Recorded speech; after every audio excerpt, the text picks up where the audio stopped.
స్తోత్రము. మీ అందరికీ వందనాలు. ఈ దినము కొరకై ఏర్పాటు చేయబడిన వాక్య భాగము యోహాను సువార్త 19వ అధ్యాయం 17వ వచనం. వారు యేసును తీసుకొని పోయిరి. ఆయన తన సిలువ మోసుకొని కపాల స్థలం అను చోటికి వెళ్ళెను. హెబ్రీ భాషలో దానికి గొల్గొతా అని పేరు. ఆమేన్. దేవునికి స్తోత్రం. హల్లెలూయా, హల్లెలూయా, హల్లెలూయా. స్తోత్రం, స్తోత్రం, స్తోత్రం. దేవుని స్తుతించే వాళ్ళుగా మనం ఉండాలి. దేవుని స్తుతిస్తూ ఉండాలి, స్తోత్రం చెప్తూ ఉండాలి, స్తుతి స్తోత్రాలు మనం చెప్తూ ఉండాలి. స్తుతి యాగమును అర్పించువాడు దేవుని మహింపరుచున్నాడు. కాబట్టి ఇదేదో పెంటెకోస్తేయుల్లాగా స్తోత్రం అంటున్నారని కాదు. దేవుని బిడ్డలు స్తోత్రం చెప్తుండాలి. ఎప్పుడు మన నోట స్తుతి ఉండాలి, ప్రైజ్ ఉండాలి. హల్లెలూయా అని చెప్పాలి. హల్లెలూయా అనే శబ్దము పరలోకంలో ఉంటుంది. అక్కడ దేవదూతలు దేవుని స్తుతిస్తూ ఉంటారు. పరిశుద్ధుడు పరిశుద్ధులని స్తుతిస్తుంటారు. స్తుతించే వాళ్ళుగా ఉండాలి. లోకములో సనుగుడు ఉంటుందేమో కానీ పరలోకంలో స్తుతి ఉంటుంది. లోకములో సంతాపం ఉంటుంది కానీ పరలోకంలో స్తుతి ఉంటుంది. స్తోత్రం, హల్లెలూయా. కాబట్టి ఎప్పుడు దేవుని స్తుతించే వాళ్ళుగా ఉండాలి. మన నోట్లో బూతులు రాకూడదు కానీ మన నోట్లో స్తుతులు ఉండాలి. చాలామంది నోళ్ళలో స్తుతులు బూతులు కలిసి ఉంటాయి. ఆదివారం అంతా స్తుతులు ఉంటాయి, సోమవారం నుంచి శనివారం దాకా బూతులు ఉంటాయి. ఇలా ఉండకూడదు. మనం ఒకే జలలో నుంచి ఒకే ఓటలో నుంచి మంచినీరు చెడ్డనీరు రాదు కదా, కానీ నోట్లో నుంచి మనలోంచి ఎందుకు ఇలా వస్తున్నాయి అన్నట్టుగా యాకోబు పత్రికలో మనం చూస్తున్నాం. స్తోత్రం, హల్లెలూయా. శాపవచనము ఆశీర్వాదము ఒకే నోట్లోంచి రావడానికి వీల్లేదు. బూతులు స్తుతులు రావడానికి వీల్లేదు. ఉంటే బూతులన్నా మాట్లాడుతూ ఉండండి, లేదంటే స్తుతులన్నా పలుకుతూ ఉండండి. స్తుతులకి బూతులకి మధ్యలో తటస్థంగా ఉండొద్దు. కొన్ని రోజులు స్తుతులు కొన్ని రోజులు బూతులు అన్నట్టుగా ఉండకూడదు. దేవుని బిడ్డలు రెండు దోణెల మీద చేసేటటువంటి ప్రయాణంగా ఉండకూడదు. క్రైస్తవ జీవితం క్రైస్తవ జీవితం రెండు మతాల మధ్యలో తటస్థంగా జీవించేటటువంటి జీవితంగా ఉండకూడదు. న్యూట్రాలిటీ కాదు ఇది. ఇది నేషనాలిటీ కాదు, న్యూట్రాలిటీ కాదు. ఇది యేసుతో నడవడం, యేసుతో జీవించడం. ఇంతకుముందు ఎపిసోడ్లో నేను గుర్తు చేసినట్టుగా డాక్టర్ డిజిఎస్ దినకరన్ గారు చెప్పినట్టుగా Christianity is power, Christianity is talking to God, Christianity is walking with God, Christianity is listening to God, Christianity is being filled with the gifts of the Holy Spirit. క్రైస్తవత్వం అంటే శక్తి, క్రైస్తవత్వం అంటే దేవునితో మాట్లాడడం, క్రైస్తవత్వం అంటే దేవునితో నడవడం, క్రైస్తవత్వం అంటే దేవుని నుంచి వినడం, క్రైస్తవత్వం అంటే ఆత్మ వరములతో లేదా ఫలములతో నింపబడ్డం. దేవుని స్తోత్రం, హల్లెలూయా. ఈ అంత్య దినాల్లో ఒక నూతనమైనటువంటి క్రైస్తవత్వాన్ని మనం చూస్తున్నాం. లోకస్తులు అంటున్నారు, లేదా బయట వాళ్ళు అంటున్నారు, క్రైస్తవేతరులు అంటున్నారు, మత ఛాందస్సువాదులు అంటున్నారు, మత మార్పిడి విధానాలు జరుగుతున్నాయని. కాదు, రాబోయే రోజుల్లో వేరు వేరు పరిస్థితులు, అననుకూల పరిస్థితులు ఏర్పడవచ్చు. అనేక చోట్ల దైవజనుల మీద దాడులు జరిగాయి. మన రాష్ట్రంలోనూ ఇతర రాష్ట్రాలను దేశంలో దేశ విదేశాల్లో జరుగుతున్నాయి. సంఘము ప్రార్థించాలి. సంఘమా మౌనము దాల్చకుమా, కోసేటి పనిలో పాలొందుమా అని భక్తుడు పాడతాడు. ప్రాబ్లమ్స్ వస్తాయని, సమస్యలు వస్తాయని మనం కంగారు పడాల్సిన అవసరం లేదు. చర్చలు కూల్చినా నష్టం లేదు, బైబిల్ కాల్చినా నష్టం లేదు. నష్టం లేదంటే మనకు నష్టం లేదు, కానీ వాళ్ళకి నష్టం. ఎవరు కూలుస్తారో ఎవరు కాలుస్తారో వాళ్ళకి వాళ్ళ కుటుంబాలకి నష్టం. మునికోలలకు ఎదురు తన్నుతున్నారు క్రైస్తవులు. మునికోలలు, దేవుని బిడ్డలు మునికోలలు. దేవుని బిడ్డలకు విరోధముగా రూపించబడిన ఏ ఆయుధము వర్ధిల్లదు. మునికోలలకు విరోధముగా, క్రైస్తవ మునికోలలకు, దేవుని మునికోలలకు విరోధముగా రూపించబడిన ఏ ఆయుధము వర్ధిల్లదనే సంగతిని గుర్తు చేస్తూ ప్రార్థన చేస్తాం. సోషల్ మీడియాలో లేకపోతే మీడియాలో వచ్చే రకరకాల న్యూస్లను బట్టి కంగారు పడాల్సిన అవసరం లేదు. ఏదో విదేశాల్లో ధన సేకరణ జరుగుతుందని, ఫండ్ రైజింగ్ జరుగుతుంది భారతదేశంలో సంఘాలను కోల్చడానికి ఫండ్ రైజింగ్ జరిగితే కట్టడానికి కూడా ఫండ్ రైజింగ్ జరిగింది, జరగబోతుంది కూడా. ఇంకా గొప్ప కార్యాలు భారతదేశంలో జరగబోతున్నాయి. నెగిటివ్ కార్యాలు కాదు, పాజిటివ్ కార్యాలు జరగబోతున్నాయి. దేవుని సంఘం అభివృద్ధి విస్తరించబోతుంది. ఐగుప్తు దేశములో ఏ విధంగా ఇశ్రాయేలులు విస్తరించారు మరలా మీకు జ్ఞాపకం చేస్తున్నాను. ఐగుప్తు దేశములో ప్రవచనాత్మకంగా చెప్తున్నాను మీకు. ఐగుప్తు దేశములో ఏ విధంగా ఇశ్రాయేలులు వర్ధిల్లారో, విస్తరించారు, అలాగే అన్యుల దేశంలో దేవుని బిడ్డలు విస్తరిస్తారు. Children of God would spread and increase in their number. మత మార్పిడి వలన, రొట్టెలు పంచడం వల్ల, బిస్కెట్లు పంచడం వల్ల, దుప్పట్లు పంచడం వల్ల కానే కాదు. స్తోత్రం. సత్య సువార్త వలనే మనం చేసే సోషల్ యాక్టివిటీస్ వల్ల కాదండి. వాళ్ళకి ఏదో వీల్ చైర్స్ ఇప్పించడం వల్ల, లేకపోతే వాళ్ళకి ఇంకేదైనా చైర్స్ ఇప్పించడం వల్ల, వాళ్ళ ఇల్లు కట్టించడం ద్వారా కానే కాదు. సువార్త ద్వారానే దేవుని కార్యాలు జరగబోతున్నాయి. అపోస్తల కార్యములు 8వ అధ్యాయంలో సమరయ పట్టణంలో ఉద్యమం వచ్చింది. ఫిలిప్పు వెళ్ళడం వలన, ఫిలిప్పు వెళ్ళి సువార్త ప్రకటన, బట్టలు పంచడం వలన, శారీస్ పంచడం వలన, దుప్పట్లు ఇవ్వడం వలన, లేకపోతే ఇంకా వాటర్ బాటిల్స్ ఇవ్వడం వలన, ఇంకా టాయ్స్ ఇవ్వడం వలన కానే కాదు. సువార్త ప్రకటించి, సువార్త ద్వారా సువార్త జరిగి సూచక్రియలు జరిగినప్పుడు అక్కడ సంతోషం కలిగింది, సంఘం స్థాపించబడింది, శత్రువు యొక్క పునాదులు కూల్చబడ్డాయి, శత్రు నాశనం జరిగింది. గారడి సీమోను అంతమైపోయాడు. గారడి సీమోను, గారడి అనేటువంటి 3 అక్షరాల పేరు పోగొట్టుకొని దేవుని బిడ్డగా మారాడు. సార్సరర్, స్పిరిచువల్ మ్యాన్గా మారాడు. అది దేవుని యొక్క వాక్యం యొక్క శక్తి, సువార్త యొక్క శక్తి. సువార్తకి ఇంకా శక్తి ఉంది కనుక సామాజిక కార్యక్రమాల మీద ఆధారపడి సేవను కట్టుకోవద్దు. సూచక్రియలను ఆధారంగా చేసుకొని సేవను కట్టుకోవద్దు. సామాజిక కార్యక్రమాలను ఆధారంగా చేసుకొని సేవను, దేవుని వాక్యం ప్రకటించండి. దేవుని వాక్యం శక్తి కలిగినది, బలము కలిగినది, 2 అంచులు కలిగినట్టు ఏ ఖడ్గము కన్నా వాడి కలిగినది, ప్రపంచంలో ఏ ఖడ్గము కన్నా వాడి కలిగినది, ప్రాణాత్మలు విభజించినంత మటుకు దూరేది. God's power is demonstrated in God's word. దేవుని వాక్యంలో దేవుని శక్తి దాగి ఉంది. కణాల్లో శక్తి దాగి ఉన్నట్లుగా, ఒక కణములో మైటోకాండ్రియా ఉన్నట్టుగా, ఆ మైటోకాండ్రియా శక్తిని ఉత్పత్తి చేసే విధంగా దేవుని వాక్యంలో, దేవుని వాక్యపు సత్యాల్లో శక్తి దాగి ఉంది. విస్ఫోటనాత్మకమైనటువంటి శక్తి దాగి ఉంది. సువార్త విషయం నేను అందుకని సిగ్గుపడేవాడిని కాదు, బట్టలు పంచే విషయంలో సిగ్గుపడేవాడిని అని కాదు పౌలు చెప్పింది. స్తోత్రం. లేకపోతే భోజనం పెట్టే విషయంలో నేను సిగ్గుపడేవాడిని అని కాదు, లేకపోతే ఇంకా ఏదైనా పంచే విషయంలో కాదు. నేను సువార్త ప్రకటించే విషయంలో I don't feel any shame in preaching the gospel, because gospel is power. Gospel is not theology, gospel is power. సువార్త అనేది శక్తి. దేవుని స్తోత్రం, హల్లెలూయా. గత వారంలో ఒక యవనస్తుడు హైదరాబాద్ నుంచి కాల్ చేశాడు. ఆ యవనస్తుని బట్టి నేను దేవుని నామాన్ని మహిమపరుస్తున్నాను. జశ్వంత్ అనేటువంటి యవనస్తుడు తను జాబ్ చేసుకుంటున్నాడు, మంచి యవనస్తుడు. ఆ యవనస్తుడు జాబ్లో ఉన్న టెన్షన్స్, ఒక కంపెనీ నుంచి మరో కంపెనీకి మారాడు. ఆ యవనస్తుని కొరకు మనం ప్రత్యేక ప్రార్థన చేశాను. ఆ యవనస్తుని కోసం దయచేసి ప్రార్థించండి. అనేక మంది యవనస్తులు జాబ్స్ రాకుండా బాధపడుతున్న యవనస్తులు, జాబ్స్ వచ్చి బాధపడుతున్న యవనస్తులు, వివాహ జీవితాల కొరకు సిద్ధపడుతున్నట్టు యవనస్తులు, ఏదైనా మనం ప్రత్యేకంగా యవనస్తుల కోసం ప్రార్థన చేయబోతున్నాం. స్తోత్రం. Let's pray for youth. యవనస్తులు ఎవరు నశించిపోకూడదు, నశించిపోతూ ఉన్నారు. ప్రార్థన చేస్తాం, చిన్న ప్రార్థన చేసుకుందాం. పరిశుద్ధమైన మా దేవా, మీకు వందనాలు.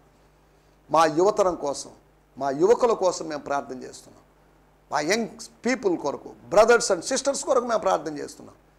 జాబ్ ప్రయత్నాల్లో ఉన్నవారు, మ్యారేజ్ ప్రయత్నాల్లో ఉన్నవారు, అంతేకాకుండా జాబ్లో టెన్షన్లకు గురవుతున్నట్టు వారి కొరకు మేము ప్రత్యేకంగా ప్రార్థన చేస్తున్నాం.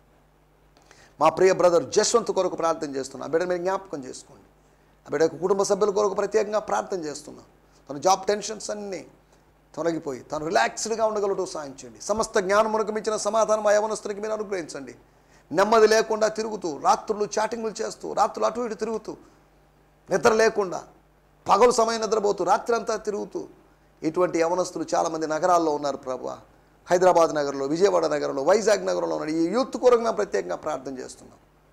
మా యవనస్తులు మీరు పట్టుకోండి ప్రభువా. యవనస్తులు మీరు దర్శించండి. మా యవనస్తులు శిష్యులుగా మారాలి, మా యవనస్తులు సేవకులుగా మారాలి ప్రభువా. దేవా, మీకు వందనాలు, మీకు వందనాలు చెల్లిస్తున్నాం. మా యవనస్తులు రకరకాల దుర్బోధనలో చిక్కుని ఉన్నారు. ఆ యవనస్తుల కొరకు ప్రత్యేకమైనటువంటి విధానంలో మేము ప్రార్థిస్తున్నాం ప్రభా. వారిని మీరు జ్ఞాపకం చేసుకోమని అడుగుతున్నాం.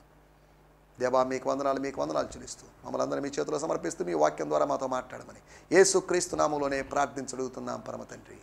ఆమేన్, ఆమేన్, ఆమేన్. దేవుని స్తోత్రం. ఈ సమయంలో మనం గత ఎపిసోడ్లో యోహాను సువార్త 19వ అధ్యాయంలోని 4 ప్రాముఖ్యమైన విషయాలను, రాజుకు జరిగిన విషయాలను, యేసు ప్రభువుకు జరిగినటువంటి విషయాలని, ఆయన రాజుగా ఎంచబడ్డాడు, రాజుగా చెప్పబడ్డాడు, రాజుగా ప్రకటించబడ్డాడు, రాజుగా ఆయన్ని ఊహించుకున్నారు, రాజుగా ఆయన్ని చేయాలనుకున్నారు.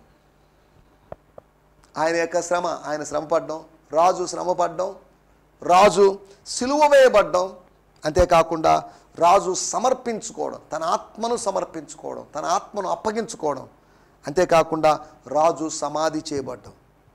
19వ అధ్యాయంతోనే ఎండ్ అయిపోలేదు యోహాను సువార్త. యేసు శిలువ మరణముతోనే ఏ సువార్త కూడా ముగియడం లేదు. యేసు శిలువ మరణం తర్వాత అసలు శిశులైన కార్యక్రమాలు ఉన్నాయి, కార్యం జరిగింది, అదే పునరుత్థానం.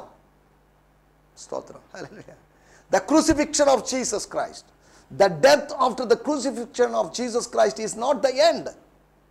That's not the end of the chapter, but it's just beginning. The next chapter is the resurrection chapter. స్తోత్రం. పునరుత్థానపు చాప్టర్ తర్వాత ఆరోహణపు అధ్యాయం ఉంది. ఆరోహణ అధ్యాయం తర్వాత బైబిల్లో లేదా సువార్తలు ముగించబడలేదు. ఒక అధ్యాయం ఉంది, రాయబడబోతున్నటువంటి జరగబోతున్నటువంటి అధ్యాయం ఒకటి ఉంది. అది ఏంటి అంటే ఆగమన అధ్యాయం, అనగా కమింగ్ చాప్టర్, అనగా స్తోత్రం. హల్లెలూయా. ఎవరో అన్నారు, బ్రయాన్ సిమ్మన్స్ గారే అన్నట్టున్నారు, యోహాను సువార్త 22వ అధ్యాయము అని. 21 అధ్యాయాలే, 22వ అధ్యాయం ఉందనో కనిపించిందో దర్శనం ఏదో చెప్పుకుంటూ వచ్చాడు. దాని గురించి నేను ఇప్పుడు మాట్లాడడం లేదు. స్తోత్రం. నేను అప్పుడప్పుడు సరదాగా అంటుంటే అపోస్తల కార్యం 29వ అధ్యాయం చదవండి అని. అపోస్తల కార్యం 28 వరకే ఉంది. సరే, దేవుని స్తోత్రం. హల్లెలూయా. మనం ఆలోచిస్తున్నట్టు విషయాలు, the new chapter, the chapter that is going to fulfill in the life or in the history, in the book of Christianity or humanity, that is coming of Jesus Christ. యేసు ప్రభు యొక్క రాకడ, దాని కొరకు మనం ఎదురు చూస్తున్నాం. స్తోత్రం. హల్లెలూయా. లోకమంతా ఈ దినాల్లో క్రిస్మస్ వేడుకల్లో సెలబ్రేషన్స్లో ఉంది. ప్రభు యొక్క రెండవ రాకడ గురించి మనం ఆలోచించాల్సిన, మొదటి రాకడ జరిగిపోయింది, ఓకే, దాని సెలబ్రేషన్ గురించి మనం ఆలోచించాల్సిన అవసరం లేదు. ఇప్పుడు సెలబ్రేషన్ కాదు, మనం ప్రిపరేషన్ కావాలి ఫర్ ద సెకండ్ కమింగ్. ఓ దేవుని సేవకునిగా నేను దాన్నే బోధిస్తున్నాను. క్రిస్మస్ గురించి, దేవదూతల గురించి, జ్ఞానుల గురించి, కాపరుల గురించి, వీటి గురించి నేను ప్రసంగం చేయదలుచుకోలేదు. చేసేవాళ్ళు చేస్తున్నారు, వాళ్ళని తప్పు పట్టడం లేదు. కానీ దేవుని బిడ్డలారా, దేవుని సేవకులారా, దేవుని వాక్యాన్ని మనం జ్ఞాపకం చేసుకుందాం. రాజుకు జరిగినటువంటి 4 విషయాల గురించి మనం గత ఎపిసోడ్లో ఆలోచించాం. రండి, మన సమయం అయిపోతుంది, మనకు ఇంకా 14-15 నిమిషాల సమయం ఉంది. దాంట్లో మనం కొన్ని విషయాలు జ్ఞాపకం చేసుకుందాం. యోహాను సువార్త 19వ అధ్యాయపు ధ్యానాల్లో ఉన్నాం. ఇంకొక 2-3 ఎపిసోడ్లో నేను యోహాను సువార్త 19వ అధ్యాయం నుంచి మాట్లాడతాను, బోధిస్తాను. తర్వాత మిగిలిన 2 అధ్యాయాల్లోకి మనం వెళదాం. స్తోత్రం. ఆ 2 అధ్యాయాల్లోంచి 9 సందేశాలు ఇచ్చిన తర్వాత 1100 సందేశాలతో మనం యోహాను సువార్త ధ్యానాలు ముగించబోతున్నాం. స్తోత్రం. హల్లెలూయా. ఈ సమయంలో మన ధ్యానం నిమిత్తమై యోహాను సువార్త 19వ అధ్యాయము 17వ వచనం. Gospel according to John 19th chapter 17th verse. వారు యేసును తీసుకొని పోయిరి. ఆయన తన సిలువ మోసుకొని. ఎక్కడికి తీసుకొని పోయారు? ఆయన తన సిలువను మోసుకొని కపాల స్థలమును చోటికి వెళ్ళారు. వేరే వాళ్ళ సిలువను కాదు, తన సొంత సిలువను మోసుకొని కపాలం అనేటువంటి స్థలానికి వెళ్ళారు. స్తోత్రం. నేను చదువుతున్నాను, తర్వాత బ్రయాన్ సిమ్మన్స్ గారి తర్జుమాలు చదువుతాను, తర్వాత వాడుక భాషలో నుంచి కూడా చదువుకుందాం. Bearing his own cross, the new community బైబిల్లోంచి క్యాథలిక్ వర్షన్లో చదువుతున్నాను. Bearing his own cross, Jesus went out of the city to what is called the place of the skull, in Hebrew Golgotha. స్తోత్రం. ఒక స్థలానికి వెళ్ళాడు. స్తోత్రం. గెత్సమనే తోటలో నుంచి, లేకపోతే పిలాతు యొక్క మందిరంలో నుంచి, లేదా హేరోదు యొక్క మందిరంలో నుంచి ఆయన ఇప్పుడు ఎక్కడున్నాడంటే, స్తోత్రం, గబ్బతా దాటి వచ్చాడు. 13వ వచనంలో గబ్బతా కానీ గెత్సమనే తోట, పిలాతు యొక్క అధికార మందిరం, తర్వాత హేరోదు యొక్క మందిరం అని లూకా సువార్త 23వ అధ్యాయంలో చూడగలం. తర్వాత గబ్బతా దాటి తర్వాత గోల్గొతాకు వచ్చాడు, కపాలం అనే స్కల్కి వచ్చాడు, అనగా ఏమీ లేనటువంటి పుర్రె ఆకారంలో ఉన్నటువంటి స్థలంలో. పుర్రె కాదు అది, పుర్రె ఆకారంలో ఉన్నటువంటి స్థలంలో, పుర్రెను గుర్తు చేసేటువంటి ఒక స్థలం, ఆ కొండ దగ్గరికి వచ్చారు. యోహాను సువార్త 19వ అధ్యాయము 17వ వచనాన్ని నేను చదువుతున్నాను. Jesus carried his own cross out of the city to the place called the skull, which in Aramaic is Golgotha. Hebrew భాషలో, అంతేకాకుండా అరామిక్ భాషలో కూడా దాన్ని గొల్గొతా అన్నారట. Jesus carried his own cross, తన సొంత సిలువని మోస్తూ ఆ పట్టణానికి వెలుపట, అనగా నగరానికి వెలుపట, యెరూషలేములకు వెలుపట అనగా గవిని వెలుపట అని హెబ్రీ పత్రిక 13వ అధ్యాయంలో రాయబడినట్టుగా. To the place call the skull. స్తోత్రం, హల్లెలూయా. వాడుక భాషలో కూడా మనం చదువుకుందాం. తెలుగులో WBTC వారి Bible, world Bible translator corporation India వాళ్ళ బైబిల్, బెంగళూరు వాళ్ళ బైబిల్. స్తోత్రం. భటులు యేసును తీసుకువెళ్లారు. తన సిలువను రక్షక భటులు యేసును తీసుకుని వెళ్ళారు. తన సిలువను మోసుకొని ఆయనకు సిలువ చేసి నీ సిలువ దీన్నే మోయాలి నువ్వు అన్నారు. తన సిలువను మోసుకొని యేసు పుర్రె స్థలాన్ని చేరుకున్నాడు. పుర్రె స్థలానికి చేరుకున్నాడు. పూర్తి స్థలం కాదు అది, పుర్రె స్థలం. అది ఏమి లేని స్థలం, మెదడు లేనటువంటి స్థలం. బ్రెయిన్లెస్ ప్లేస్లోకి వచ్చాడు. బ్రెయిన్లెస్ ఫెలోస్ ఆయన అక్కడికి తీసుకొచ్చారు. వారు యేసును తీసుకొని పోయిరి పుర్రె స్థలానికి, కపాలము అనేటువంటి స్థలానికి. దేవుని స్తోత్రం, హల్లెలూయా. అక్కడికి ఎందుకు? అక్కడ సిలువ వేయబడ్డం జరుగుతుంది. అక్కడ శ్రమల యొక్క తారాస్థాయి, the climax of the persecution we could see on the Mount of Calvary, లేకపోతే గొల్గొతా. దేవుని స్తోత్రం, హల్లెలూయా. గబ్బతా నుంచి గొల్గొతా వరకు జరిగినటువంటి ప్రయాణం, దాని గురించి మనం ఆలోచిస్తున్నాం. యేసుకు ఏమి దొరికాయి? యేసుకు దొరికిన ప్రయోజనం ఏంటి? 33.5 సంవత్సరాలు జీవించి 3.5 సంవత్సరాలు సేవ చేసిన దాని ఫలితం ఏంటి? పనివాడు జీతానికి పాత్రుడు, రివార్డుగా పాత్రుడు. జీతం అంటే ప్రతిఫలం అని అర్థం.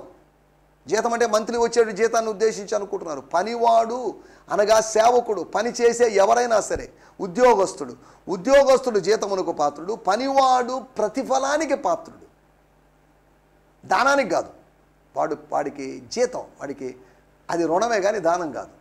దేవుని స్తోత్రం, హల్లెలూయా.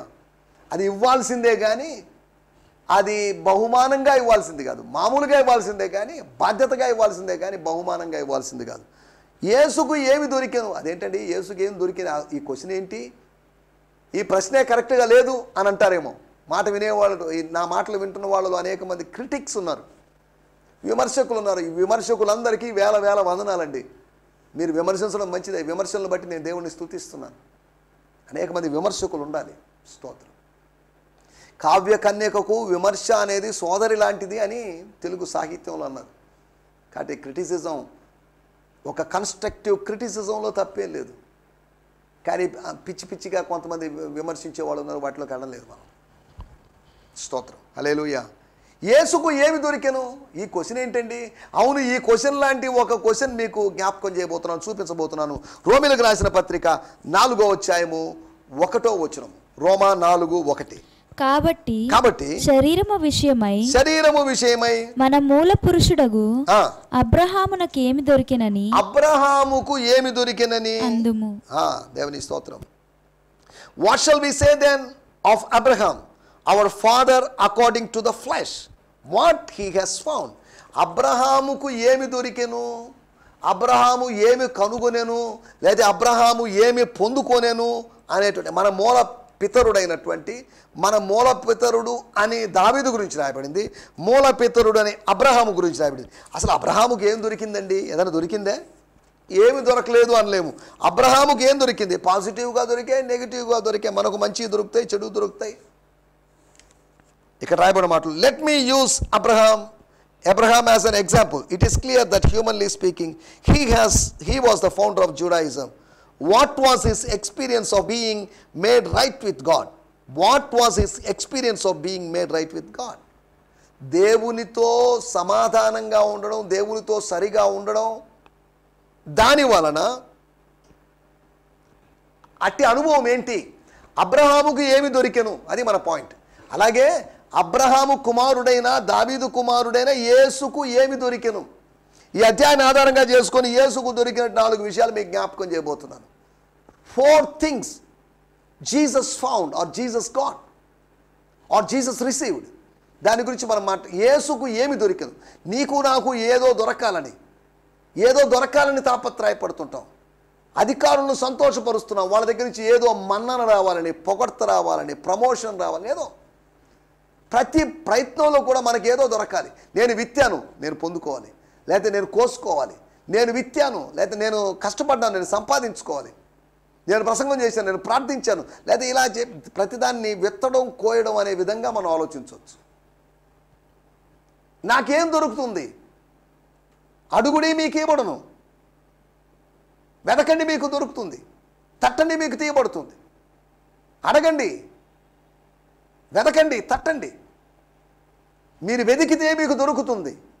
అనగా యేసు ఏదో వెతికాడని కాదు, కొన్ని వెతకపోయినా కానీ మనకు దొరుకుతూనే ఉంటాయి. మనం అడగకపోయినా కొంతమంది మీరు నన్ను విమర్శించండి అని అడిగితే కాదు మన వాళ్ళు విమర్శకులు చేసి అడగకపోయినా మన విమర్శకులు మనల్ని విమర్శిస్తూనే ఉంటారు కొంతమంది.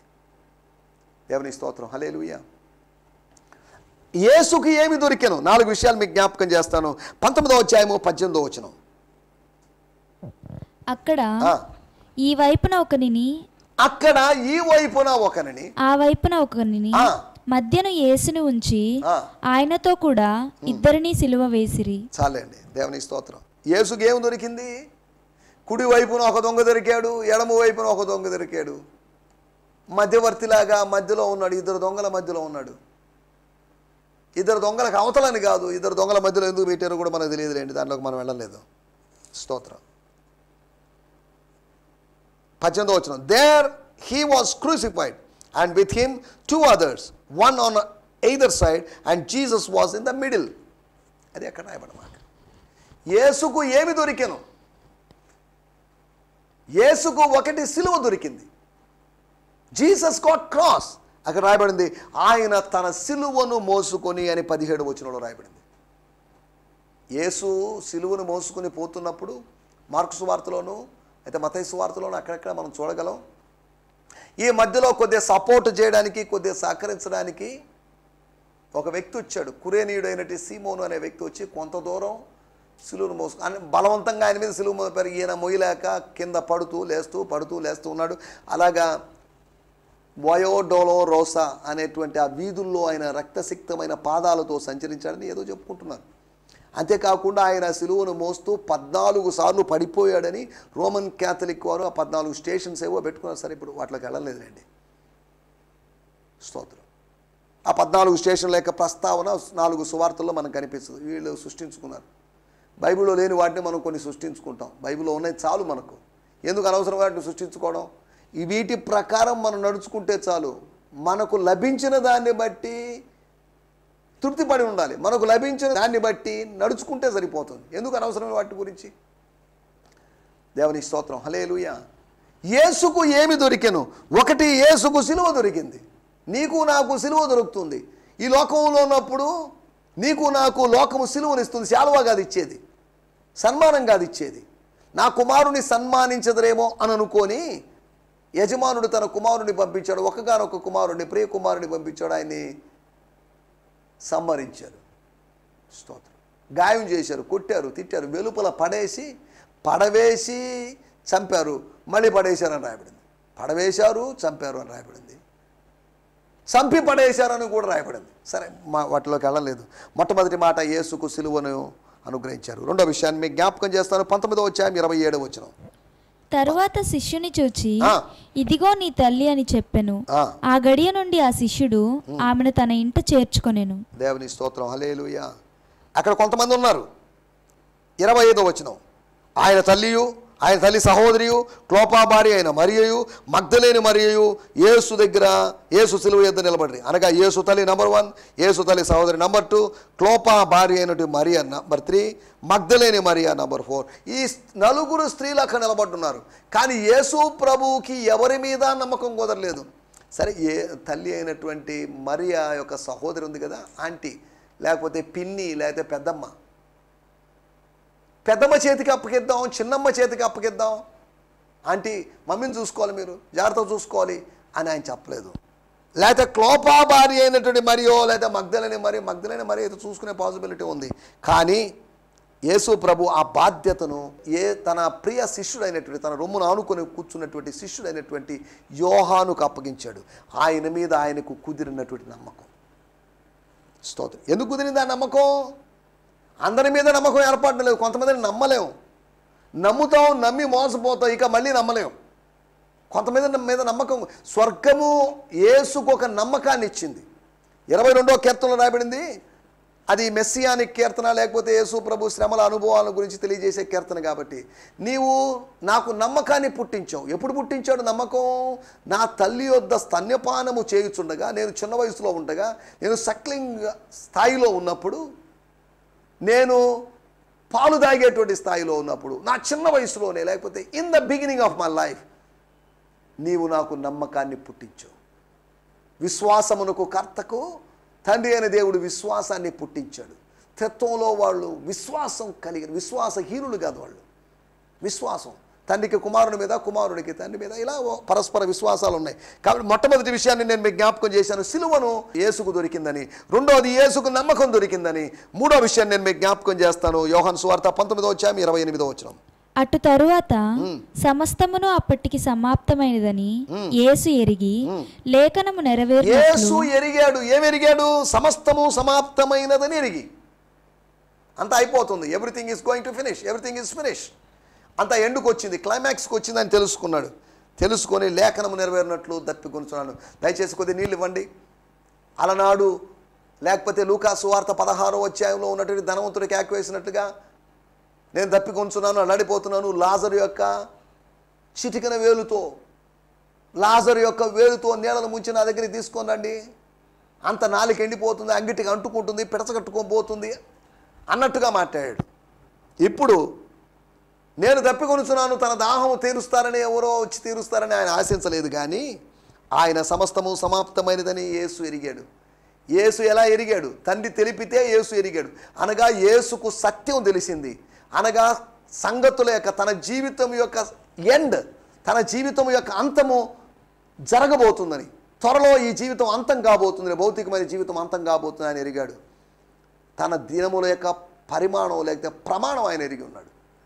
దేవునికి స్తోత్రం, హల్లెలూయా. మూడో విషయాన్ని నేను మీకు జ్ఞాపకం, సత్యము దొరికింది. నాలుగో విషయం చెప్పి ముగిస్తాను. 19:30. యేసు ఆ చెరకను పుచ్చుకొని, యేసుకు చేదు చెరకనిచ్చింది, అనగా సోర్ వైన్ ఇచ్చింది. దాన్ని ఆక్సోస్ అన్నారు వాళ్ళ భాషలో. అనగా రోమీయులు సాధారణంగా మత్తు కలిగించేటువంటి, ఆ రోమా సైనికులు తాగేటువంటి ఒక పానీయం అది. సరే, ఇప్పుడు దాంట్లోకి వెళ్ళలేదు మనం. స్తోత్రం. చెరకనిచ్చింది. లోకము సిలువనిచ్చింది, చెరకనిచ్చింది. కానీ పరలోకం నమ్మకాన్ని ఇచ్చింది, సత్యాన్ని ఇచ్చింది. పరలోకం ఇచ్చింది, భూలోకం ఇచ్చింది. భూలోకం ఇచ్చిన దాన్ని కాకుండా పరలోకం ఇచ్చిన దాన్ని పొందుకుంటూ ముందుకు సాగడానికి దేవుడు మనకందరికీ కృపను అనుగ్రహించును గాక. ఆమేన్. హల్లెలూయా. మీ అందరికీ ప్రత్యేకమైన వందనాలు. ఈ సందేశము మీకు ఆశీర్వాదకరంగా ఉందని నమ్ముచున్నాము. ప్రార్థనా అవసరతల కొరకు మమ్మల్ని సంప్రదించవలసిన మా చిరునామా గిద్యోన్ మిషన్ చర్చ్, 6వ వీధి, శాంతినగర్, నెల్లూరు 4, ఆంధ్రప్రదేశ్. పిన్ 524004. మా ఫోన్ నంబర్లు 7036443613 మరి ఒక నంబర్ 9392293010. మా ఈమెయిల్ ఐడి gfihmi2015@gmail.com.